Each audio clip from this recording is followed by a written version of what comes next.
بسم اللہ الرحمن الرحیم۔ دوستو، آج کی ویڈیو میں آپ کو خاوند کے مال اور گھر کی حفاظت کے بارے میں حدیث کی روشنی سے بتاؤں گی۔ مرد کا اپنی بیوی پر ایک حق یہ ہے کہ وہ اس کے گھر اور مال کی حفاظت کرے۔ شادی کے بعد میاں بیوی نے ایک نیا گھرانہ آباد کرنا ہوتا ہے۔ خاوند کا کام ہے کہ وہ کما کر لائے اور بیوی کا فرض ہے کہ وہ اس مال کو سلیقے سے خرچ کرنے کے بعد جو مال بچے اس کی حفاظت کرے اور اس میں خیانت نہ کرے۔ حدیث مبارکہ میں آتا ہے کہ رسول صلی اللہ علیہ وسلم نے فرمایا کہ 4 چیزیں ایسی ہیں جس کو دی گئیں تو اسے دنیا اور آخرت کی بھلائی فرما دی گئی۔ پہلے یہ کہ شکر ادا کرنے والا دل، دوسرا ذکر کرنے والی زبان، تیسرا تکلیفوں میں صبر کرنے والا بدن، اور چوتھا پس پشت اپنی جان اور خاوند کے مال میں خیانت نہ کرنے والی بیوی۔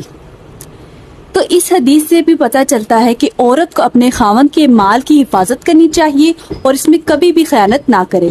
گھر کا تمام مال جو کہ مرد کی کمائی سے بنتا ہے، اسی لیے اس میں سے اس کی اجازت کے بغیر کسی کو کچھ نہ دے۔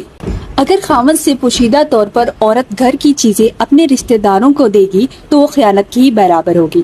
حضور صلی اللہ علیہ وسلم نے ایسا کرنے سے عورت کو سختی سے منع فرمایا ہے۔ خاوند کا کام کمانا اور گھر میں لانا ہے، وہ ہر وقت گھر میں نہیں بیٹھ سکتا، لامحالہ عورت کی تحویل میں مال چھوڑنا پڑے گا۔ اب یہ عورت کی دینداری اور سمجھداری ہے کہ وہ اخراجات میں شوہر کی ہمدردی کرے، امانت داری کے ساتھ اپنے اوپر اور شوہر کی اولاد پر اور اس کے ماں باپ پر خرچ کرے۔ حدیث میں آتا ہے کہ رسول اللہ علیہ وسلم سے عرض کیا گیا کہ کون سی عورت بہتر ہے؟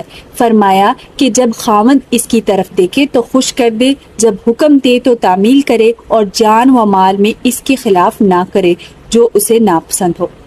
بیوی پر یہ بھی لازم ہے کہ وہ خاوند کے مال کو ضائع نہ کرے بلکہ اس کی حفاظت کرے۔ اسی لیے والدین کا فرض ہے کہ وہ لڑکی کی بہترین تربیت کرے، اسے ایسی تعلیم دے جس سے وہ عمدہ رہن سہن اور خاوند سے بہتر برتاؤ کے آداب سیکھ جائے۔